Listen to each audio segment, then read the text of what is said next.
하나님의 평화가 우리 모든 사랑하는 성도님들과 그 가정에 함께 하시기를 기도합니다. 어느 부부가 시장에서 장사를 하면서 살았습니다. 이 부부에게는 인생의 하나의 철학이 있었습니다. 그거는 다름이 아니라 나는 결코 손해보는 일은 하지 않겠다 하는 겁니다. 나는 결코 손해보는 일을 하지 않겠다. 그러다 보니 인생을 살다 보니까 구두쇠라는 소리를 듣게 되었습니다. 구두쇠처럼 열심히 살아서 돈을 모았습니다. 그런데 늙어보니 이웃의 친구도 없고 자식과 손자도 자기를 멀리하는 것 같았습니다. 어느 날 이 부부 산에 놀러 갔습니다. 할아버지와 할머니가 되어서 가파른 산을 올라가는데 너무너무 힘이 드는 거예요. 그래서 할머니가 할아버지한테 이야기했습니다. 영감, 나 좀 업어줘. 너무 힘들어. 그랬더니 할아버지가 남자 체면에 안 업어줄 수도 없고 해서 할머니를 업어줬습니다. 할머니가 너무나 기뻤어요. 평생 처음 업혀보는 것이었습니다. 그래서 남편에게, 할아버지에게 말했습니다. 영감, 무거워? 뭐라고 대답해야 될까요? 그러면 남자들은 아니, 가벼워. 이렇게 대답해야 되는데 이 할아버지 그렇게 대답하지 않으셨어요. 할아버지, 그럼 무겁지. 얼굴은 철판이지. 머리는 돌이지. 간은 부었지. 많이 무거워. 아니, 할머니가 그 얘기를 들으니까 너무 기분이 상했어요. 그래서 내려줘. 그래서 내렸습니다. 이 할아버지의 인생 철학이 뭐라고요? 절대 손해보지 않는 거였습니다. 그래서 할아버지가 할멈, 그럼 나도 좀 업어줘. 기가 막혔지만 이 할머니 할아버지를 업어주셨습니다. 할아버지 등에 업혀서 약 올리는 목소리로 할머니한테 그래도 생각보다 가볍지? 이랬어요. 할머니가 뭐라 그랬겠습니까? 그럼 가볍지? 머리는 비었지? 양심 없지? 싸가지 없지? 허파에 바람 들었지? 가볍지? 너무너무 가벼워. 웃자고 한 얘기입니다. 우셔서도 됩니다. 근데 이 할아버지 할머니처럼 인생을요, 손해 안 보고 자기 기쁨이 최우선시되어 가는, 최우선시를 여기며 사는 사람들 있을까요? 없을까요? 있죠. 다른 사람의 희생을 요구하지 않지만 자기 기쁨을 최우선시하며 살아가는 많은 사람들이 있습니다. 죄송합니다. 우리는 어떤 사람입니까? 자기의 기쁨을 우선시하며 살아가는 사람입니까? 아니면 자기를 부인하고 자기 십자가를 지고 예수님을 따라 살아가는 크리스천이십니까? 여러분은 어떤 분이십니까? 많은 사람들이 다른 사람에게 폐해를 끼치지는 않지만 자신의 기쁨이, 자신의 유익이 최우선이 되어 살아가는 많은 사람들이 있습니다. 그런데 신앙인들도 이런 분들이 너무너무 많다라는 거예요. 자신의 기쁨이 최우선시 되는 신앙생활을 하는 사람들이 많이 있다라는 겁니다. 그것은 하나님과의 관계에서도 그대로 드러납니다. 하나님의 기쁨, 하나님의 뜻, 하나님의 나라, 이것이 내 삶 속에 우선이 되는 것이 아니라 내 기쁨이 우선이 되어 신앙생활을 하는 많은 이들이 있다라는 겁니다. 이 사람들에게 나타나는 특징은 뭘까요? 하나님의 나라에, 교회에, 하나님의 뜻에 별로 관심이 없습니다. 무관심하다 하는 겁니다. 하물며 하나님의 뜻을 알았다 하더라도 그것이 나에게 손해가 된다면 하나님의 뜻을 무시합니다. 아니, 하나님의 뜻이 아니라 나의 기쁨을 위해서 하나님의 뜻과 계획을 바꿔주시기를 원합니다. 한 가지 여러분께 질문 드려볼까 합니다. 우리가 하나님의 뜻을 바꾸기 위해 기도해도 될까요? 안 될까요? 다시 한번 질문해 볼게요. 어려운 질문인 것 같은데 쉬운 질문입니다. 하나님의 뜻을 바꾸기 위해 기도해도 될까요? 안 될까요? 결론적으로 말하면 성경에 보면 하나님의 뜻을 바꾸기 위해 기도한 사람들이 있다라는 겁니다. 그중 한 사람이 오늘 본문에 나오는 발람이라는 사람입니다. 오늘 본문의 배경을 잠깐 말씀을 드리면 이스라엘 백성들이 출애굽을 하여 광야를 지나 이제 요단강을 건너기에 앞서 모압 땅에 당도하였습니다. 그 모압 땅에 당도하였을 때 그 모압 왕이었던 발락이 출애굽한 엄청난 이스라엘 백성들을 보고 두려웠습니다. 그래서 발락은 많은 복채를 들려서 모압 귀족들을 발람에게 보냈습니다. 그래서 자신에게 와서 이스라엘 백성을 저주해 달라고 바로 그러한 부탁을 하였습니다. 많은 복채를 들고 온 모압 귀족들을 보고 발람은 기뻤을까요? 어땠을까요, 여러분? 돈 주겠다는데 싫어할 사람이 어디 있습니까? 기뻤겠죠. 흐뭇했을 겁니다. 왜? 내가 인정받고 있구나.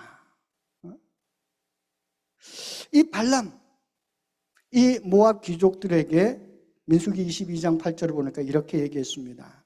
이 밤에 여기서 유숙하라. 여호와께서 내게 이르시는 대로 너희에게 대답하리라. 하나님께서 나에게 무슨 말을 하신지 내가 들어보고 내가 너희들한테 이야기하겠다라고 말했습니다. 그 밤에 하나님께서는 이렇게 발람에게 말씀하셨습니다. 12절 말씀인데 우리가 한번 읽어보도록 하겠습니다. 12절 말씀 한번 띄워주시기 바랍니다. 네, 같이 읽어봅니다. 하나님이 발람에게 이르시되 너는 그들과 함께 가지도 말고 그 백성을 저주하지도 말라. 그들은 복을 받은 자들이니라. 아멘. 이 하나님의 말씀을 들은 발람은 모압 귀족들과 함께 가지 않았습니다. 빈손으로 돌아온 이 모압 귀족들을 보고 이 모압 왕 발락은 더 많은 재물을 가지고, 아니 오늘날로 말하면 거의 백지수표를 들려서 이 발람에게 보냈습니다. 발람은 자기를 다시 찾아온 이 사람들을 보고, 그것도 백지수표를 들고 온 이 모압의 신하들, 귀족들을 보고 마음이 동했던 것 같습니다. 하나님이 분명히 당신의 뜻을 이야기해서 이 발람은 알고 있었지만 하나님의 뜻이, 하나님의 계획이 무엇인지 알고 있었음에도 불구하고 발람은 이 모압 귀족들에게 오늘 본문의 말을 했던 것입니다. 오늘 본문의 말을 한번 현대어 성경으로 다시 읽어보려고 합니다. 18절과 19절을 현대어 성경으로 읽어보겠습니다. 그러나 발람의 대답은 이러하였다. 발락이 자기 궁전에 있는 은과 금을 다 준다 해도 나는 올라갈 수 없소이다. 나는 큰 일이건 작은 일이건 여호와 우리 하나님께서 명령하신 것을 어길 수는 없어. 하지만 당신들도 이 밤을 여기서 지내도록 하시오. 내가 지난번처럼 여호와의 뜻이 어떠하신지 여쭈어보겠소. 혹시라도 내게 다른 말씀을 하실지 모르니 말이요. 이 말씀은 언뜻 읽어보면은 굉장히 신앙적입니다. 왜냐하면 하나님께서 나에게 주시는 그 말을 내가 하겠다라고 말하고 있기 때문에 그렇습니다. 그런데 가만히 읽고 생각해 보면 그게 아니라는 거예요. 오늘 19절에 보니까 여호와의 뜻이 어떠하신지 여쭈어 보겠소 라고 얘기했어요. 여호와의 뜻은 무엇입니까? 12절에 가지 않는 거였어요. 저주하지 않는 게 분명히 하나님의 뜻이었습니다. 그런데도 그것을 다시 한번 여쭈어 보겠다 이렇게 얘기했습니다. 그러면서 혹시라도 내게 다른 말씀을 하실지 모르니 말이요. 이 말은 무엇입니까? 하나님께서 지난번에 하셨던 말씀이 아닌 다른 말, 그것을 하기를 자기는 기대한다라는 겁니다. 한마디로 얘기하면 하나님께서 당신의 뜻을 바꾸기를 기대한다. 그래서 그걸 말이 있다면 내가 그것을 당신들에게 전하겠다라는 겁니다. 아마 추측해 본데 발람은 하나님 앞에 밤새도록 기도했을 것입니다. 하나님, 정말 하나님께서 나를 가지 않게 하시려합니까? 내가 가서 그들을 저주하면 안 됩니까? 아마 열심히 기도했을 거예요. 그 결과가 어떻게 됐을까요? 민수기 22장을 읽어보면 하나님께서 다른 말씀을 하셨습니다. 곧 가지 말라고 하셨던 하나님이 20절을 보면 그들과 함께 가라라고 말씀을 하셨습니다. 하나님은 발람의 기도에 당신의 뜻을 꺾으신 것처럼 보입니다. 여러분은 인생을 살아오면서 발람과 같은 기도를 하신 적이 있으십니까? 분명히 하나님의 뜻은 이건데 내 마음에 이거는 나한테 유익이 안 되는 일이기 때문에 하나님 혹시 내가 이 길을 정말 가야 합니까? 내가 이렇게 꼭 살아야 합니까? 하나님의 뜻을 돌이키시기를 원하면서 기도하신 적이 있느냐 하는 것입니다. 여러분, 그런 기도하신 적 있으십니까? 아무도 아멘을 안 하시는 거 보니까 다들 신앙이 좋으셔서 한 번도 안 하신 것 같아. 근데 안타깝게도 저는 했습니다. 왜냐하면요, 제가 직장 생활을 할 때 어느 날 갑자기 하나님께서 나를 이 목사로 부르신다는 그런 깨달음이 왔어요. 그 마음이 떠나지는 않는 겁니다. 제가 그걸 기뻐했을까요? 좋아했을까요? 싫어했을까요? 너무너무 싫었어요. 솔직한 얘기로. 제가 하나님, 저는 목사가 될 사람이 아니에요. 저는 목사하기 싫어요. 저 같은 사람을 하나님 불러서 목사 세우면 하나님 손해보십니다. 다른 사람 좀 불러서 목사 세우시고 저는 제가 가고 싶은 길을 갈 수 있도록 해주세요 하고 기도했습니다. 그 기도를 장장 한 6개월은 했던 것 같아요. 6개월. 왜 6개월을 했을까요? 목사의 길을 가야 한다는, 신학교를 가야 한다는 그 마음이 떠나지를 않았기 때문에 그래요. 그래서 6개월 가까이 기도했습니다. 나중에 어떤 계기가 돼서 제가 하나님의 그 뜻을 받아들이고 신학교를 갔습니다. 하나님의 뜻을 바꾸기 위하여 참 어리석은 기도를 했던 것 같습니다. 그런데 하나님은 어떤 경우 그 기도를 들어주십니다. 하나님은 발람의 기도를 들어주셨어요. 민수기 22장을 읽어보면 하나님께서 그들과 함께 가라 이렇게 말씀을 하셨습니다. 왜 함께 가라고 이야기하셨을까요? 하나님은 분명히 12절에서 안 된다 가면 분명히 얘기하셨는데 가라고 이야기하셨어요. 칼병은 이 본문을 이렇게 해석했습니다. 하나님께서 기뻐하셔서 허락한 것이 아니고 발람이 하나님의 뜻을 거듭 거역하고 가기를 소원했기 때문에 하나님께서 허락하셨다. 하나님은 발람의 자유의지에 따라 거역하는 상태를 그대로 방임하신 것이다. 이렇게 해석했습니다. 하나님은 가라고 말씀하셨지만 하나님께서 기뻐하신 것이 아니라 그 자유의지의 발람의 자유의지를 존중하셔서 어떤 면에서 방임하셨다 하는 겁니다. 그런데 하나님께서 그 발람이 가는 것을 허락하시면서 또 한 가지 말씀을 덧붙였습니다. 그것은 내가 내게 이르는 말만 준행할지라. 곧 내가 이르는 말만 너는 해라 하고 보내셨습니다. 이 말씀 속에는 인간의 자유를 방임한다고 해서 하나님이 당신의 주권을 포기하는 것은 아니라는 것을 말씀하고 있습니다.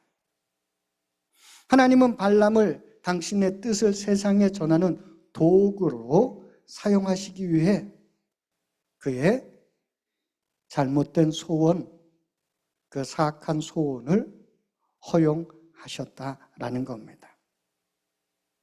결국 발람은 이 모압 귀족들과 함께 발락에게 갑니다.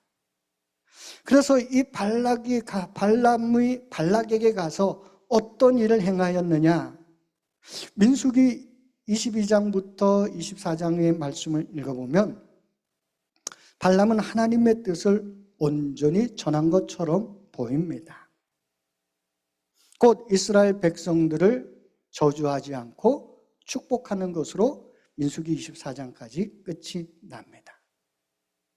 가만히 보면 발람이 잘한 것 같아요. 그런데 신약 성경을 읽어보면 이 발람에 대한 평가가 완전히 다르다라는 겁니다. 베드로 후서 2장 15절에 보면 발람을 불의의 싹을 사랑한 자다 이렇게 얘기했습니다. 더 나아가서 유다서와 요한계시록은 발람에 대해서 더욱더 혹독한 평가를 내리고 있습니다. 요한계시록 2장 14절 말씀을 보면 이렇게 되어 있습니다. 그러나 내게 두어 가지 책망할 것이 있나니 거기 내게 발람의 교훈을 지키는 자들이 있도다. 발람이 발락을 가르쳐 이스라엘 자손 앞에 걸림돌을 놓아 우상의 제물을 먹게 하였고 또 행음하게 하였느니라. 신약 성경에서 이 발람은 하나님의 뜻을 쫓은 사람이 아니었습니다. 발람은 이스라엘 자손에게 걸림돌을 놓아서 우상의 제물을 먹게 하고 행음하게 했다라는 겁니다. 한마디로 얘기해서 발람은 제물에 눈이 어두워서 모압을 위하여서 이스라엘 백성들을 저주하지는 못했지만 그런 마음은 있었지만 하나님이 못하시게 하자 못했지만 꾀를 내었다라는 겁니다. 어떤 꾀? 이스라엘 백성들이 잘못된 길로 가는 꾀를 내어서 모압 왕 발락에게 알려줬다라는 겁니다. 그것이 무엇이냐? 민수기 25장에 보면 이스라엘 백성들이 이교의 축제, 곧 모압 신을 섬기는 축제에 참여하고 곧 모압의 여인들과 행음하게 됩니다. 바로 이 일로 인하여 이스라엘 백성들이 하나님의 진노를 사게 됩니다. 발람은 자신의 유익을 위해서 하나님의 뜻을 돌이키도록 기도했던 사람이고, 그렇지만 하나님의 말씀을 무서워서 직접적으로 이스라엘 백성을 저주하지는 못했지만 돌아가는 길에 발락을 만나서 사악한 꾀를 그 발락에게 줬던 사람입니다. 왜 그랬을까요? 자기의 유익을 위해서, 재물을 얻기 위해서 잘못된 꾀를 내었던 사람이 발람이었습니다. 참으로 안타까운 일입니다. 하나님의 뜻을 돌이키기 위하여 기도하는데 자기의 유익을 위해서, 자기의 이익을 위해서 기도했던 사람이 발람입니다. 그런데 성경에 보면요, 하나님의 뜻을 돌이키시라고 또 기도했던 사람이 있습니다. 그 사람이 누구냐 하면 모세입니다. 출애굽기 32장에 보면은 모세가 시내산에 올라가서 하나님 앞에 십계명을 받게 됩니다. 그런데 모세가 산에 올라가서 너무 오랜 시간이 걸리니까 산 아래에 있던 이스라엘 백성들이 아론을 찾아가서 요구합니다. 우리를 애굽에서 인도해낸 신을 만들어 달라. 그래서 아론이 백성의 금은 부하를 다 모아가지고 금송아지를 만들고 거기에 절하고 축제를 벌였습니다. 한마디로 우상 숭배의 죄를 범하였다는 것입니다. 하나님께서 이 일로 진노하셔서 모세에게 말씀하셨습니다. 내가 이 백성을 진멸하리라. 그리고 너를 통해 큰 나라를 다시 만들겠다. 이렇게 말하였습니다. 이 말을 들은 모세,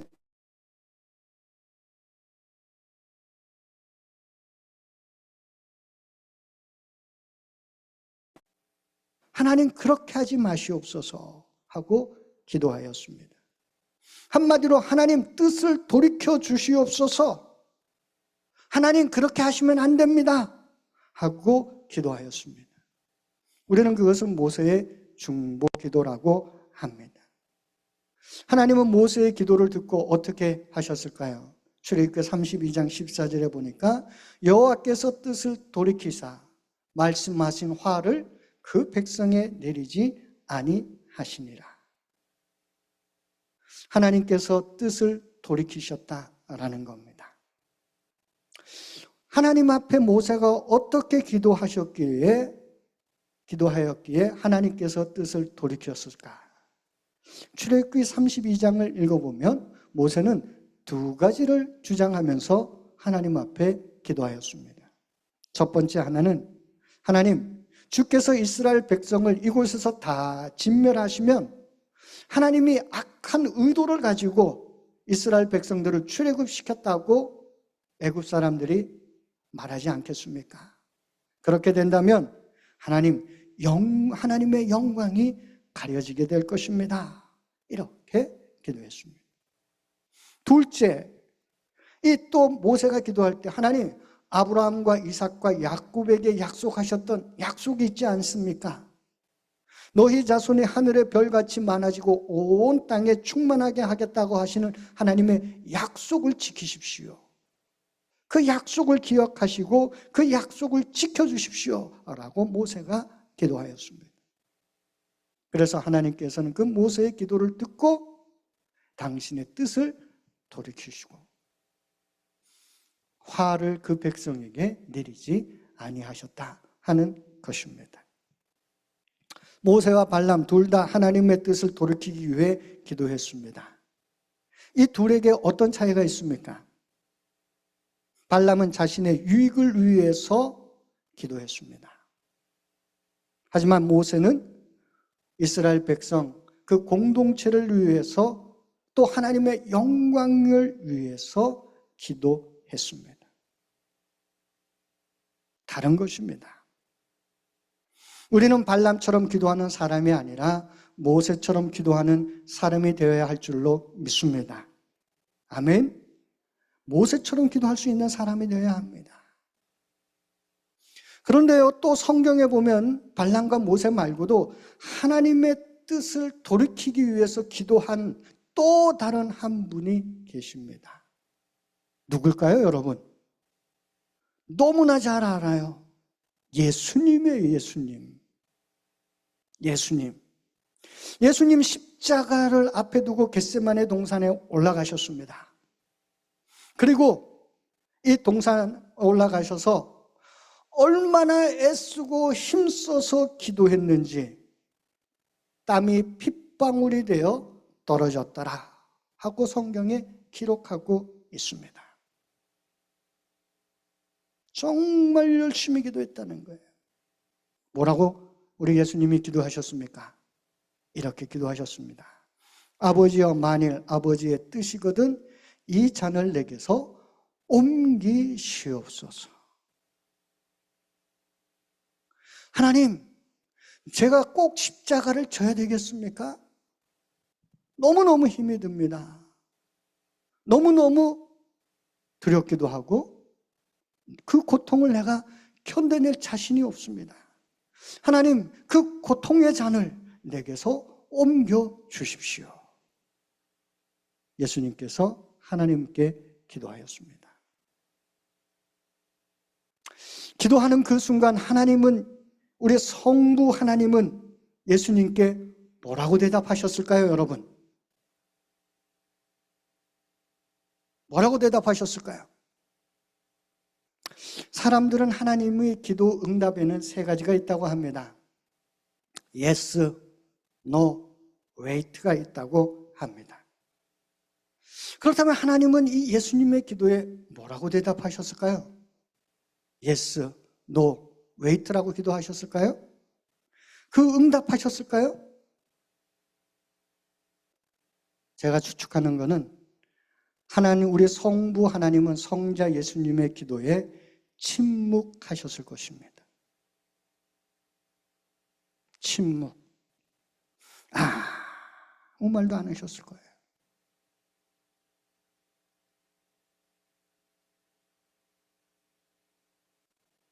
아무 말도 안 하셨을 거라 저는 생각합니다. 왜 그랬을까요? 하나님의 뜻을 예수님은 알고 있지 않습니까? 예수님이 가야 할 길을 하나님은 벌써 알고 계시고 예수님도 알고 계셔요. 더 이상 말이 거기에 어디가 필요 있겠습니까? 침묵하셨을 겁니다. 그 침묵의 의미를 예수님 알았기에 내 원대로 마옵시고 아버지의 원대로 되기를 원하나이다, 이렇게 기도하셨습니다. 예수님의 기도에만 하나님께서 침묵하십니까? 우리 하나님은 제 기도에도 침묵하실 때가 참 많으시더라고요. 여러분은 어떻습니까? 여러분의 기도에 하나님께서 침묵하실 때가 있습니까? 없습니까? 있지요. 우리 하나님은 침묵하실 때가 있습니다. 왜 침묵하실까요? 이것까지 오늘 얘기하면 너무 길어지니까 하나님께서 침묵하시는 이유는 다음 주에 우리가 한번 은혜를 나눠보도록 하겠습니다. 결론적으로 우리는 하나님의 뜻을 돌이키기 위해 기도할 수 있습니다. 예수님도 하셨어요. 모세도 하시고 발람도 하였습니다. 그렇지만 우리가 분명히 알아야 할 것이 있습니다. 나의 유익을 위해서 발람처럼 기도해서는 안 된다라는 것입니다. 발람은 자기의 유익을 쫓았기 때문에 불의의 싹쓸 위해 살아간 어리석은 사람이 되었습니다. 어리석은 꾀를 내온 사람이 되었습니다. 그래서 신약 성경은 발람의 길로 가지 말라고, 그 길은 멸망의 길이라고 이야기하고 있습니다. 우리는 모세처럼 기도해야 할 것입니다. 하나님의 뜻을 돌이키라고 모세처럼 교회를 위해서, 우리 가정을 위해서, 자녀를 위해서, 우리 믿음의 형제를 위해서 하나님, 그들을 통하여 하나님의 영광이 드러나기를 우리는 기도해야 할 줄로 믿습니다. 내 옆에 있는 사람이 고난을 당하는데 내가 보기에 그 사람이 죄 때문에 그러한 징계를 받는다라고 생각한다면 어떻게 기도해야 되겠습니까? 하나님, 우리가 어떻게 기도해야 될까요? 하나님, 당신의 뜻을 돌이켜 주시옵소서. 하나님, 그 고난에서 그를 구원해 주옵소서. 그가 하나님의, 당신의 사람이 아닙니까? 그가 그 고난 가운데 점점 빠져가는 것을 본다면 사람들이 무엇라고 얘기하겠습니까?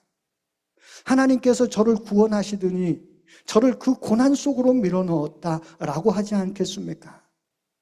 하나님, 그를 구원해 주옵소서. 그 고난에서 건져 주시옵소서. 그래야 하나님, 당신의 영광이 드러나게 해 주옵소서. 이렇게 기도해야 할 줄로 믿습니다. 교회를 위해서도 그렇게 기도해 주십시오.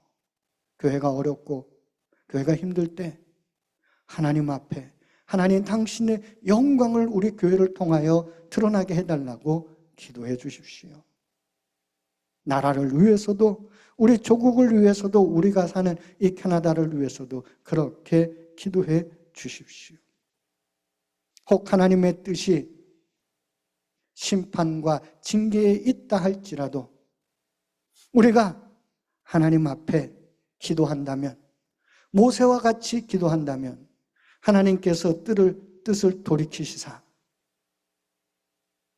새 길로 인도해 주실 줄로 믿습니다. 올해가 그렇게 기도하는 우리 밴쿠버 한인교회 모든 성도님들 되기를 축원합니다. 이 시간 함께 묵상하기 원합니다.